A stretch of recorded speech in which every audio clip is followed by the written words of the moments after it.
Hello friend, welcome back to my channel. তোমরা সবাই কেমন আছো? আশা করছি অনেক অনেক ভালো আছো, আর আমিও খুব ভালো আছি। তাই ব্লগ উইথ চ্যানেলে তোমাদের সাথে অনেক অনেক গল্প করতে চলে এসেছি। তো আজকে কিন্তু অন্য কোনো ভিডিও নয়, আজকে একটুখানি গল্প করতে চলেছি তোমাদের সঙ্গে। তো কি বিষয়ে গল্প করব সেটাই ফার্স্টে একটু জানিয়ে রাখি। এখন সোশ্যাল মিডিয়া খুললেই আমরা একটা জিনিস সবসময় দেখতে পাচ্ছি, সেটা হচ্ছে ধূমকেতু ধূমকেতু ধূমকেতু। তো আমরা সকলেই জানি যে 14ই আগস্ট ধূমকেতু রিলিজ হচ্ছে, তো সেই জন্য চারিদিকে বিশাল উত্তেজনা। আমিও ভীষণ এক্সাইটেড ধূমকেতু দেখার জন্য। তো কিছুদিন আগেই একটা ভিডিও হঠাৎ ভাইরাল হয় যে দেব এবং শুভশ্রী দুজনেই একটি মঞ্চে একসাথে দেখতে পাওয়া যায়, এবং সেটা অবশ্যই ধূমকেতুর প্রমোশনে।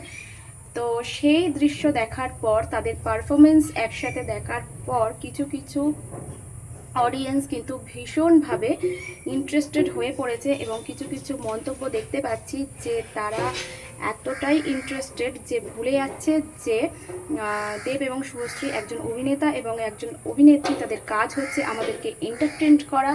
তাদের মনে যেরকমই ধরনের ইমোশন থাকুক না কেন, যার যার পার্সোনাল লাইফ থাকুক না কেন, তারা কিন্তু আমাদেরকে শুধুমাত্র এন্টারটেইন করার জন্যই আমাদের সামনে সিনেমা মাধ্যমে আসে। তো আমাদেরকে অবশ্যই মনে রাখতে হবে যে তাদের যে একসাথে আমরা দেখতে পাচ্ছি এবং দেখা যাচ্ছে যে তারা দুজনে একসাথে পারফরমেন্স করছে, এবং এই ভিডিওটা এতটাই ভাইরাল হয়েছে, এটা কিন্তু আমাদের বুঝতে হবে এটা হলো ধূমকেতু প্রমোশন।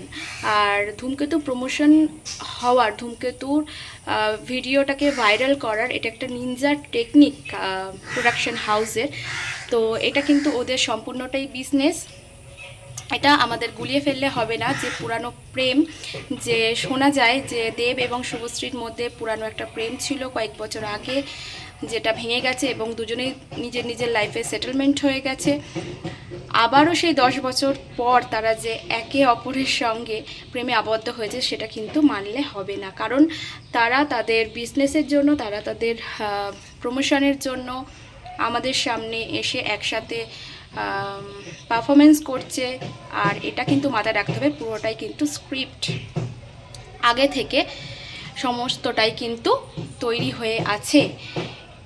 আর আমরা যারা যারা এই জিনিসটাকে সাপোর্ট করছি যে তারা আবার এক হোক, এটা কিন্তু কখনোই উচিত নয়। অবশ্যই আমরা আবার দেব শুভশ্রীর এক জুটি দেখতে চাই, একসাথে তারা সিনেমা করুক, কিন্তু অবশ্যই চাইবো না যে তারা রিয়েল লাইফেও এক হয়ে যাক, কারণ তারা নিজেদের সংসার নিয়ে ব্যস্ত। শুভশ্রী দুটো সন্তানের মা, এবং দেবও নিজের লাইফে কেউ আছে, তারা দুজনেই সংসারী।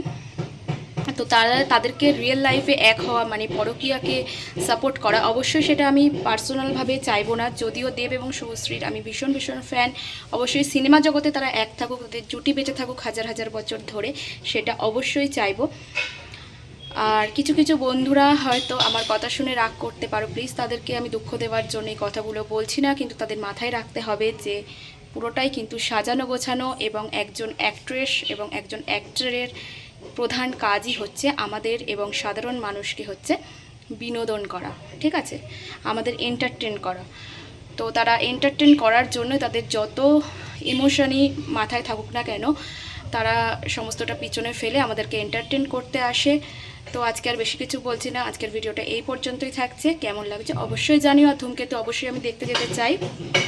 14ই আগস্ট রিলিজ হচ্ছে, কারা কারা যেতে চাইছো তারা তারা অবশ্যই কিন্তু কমেন্ট করে জানিও। আজকের মতো টাটা।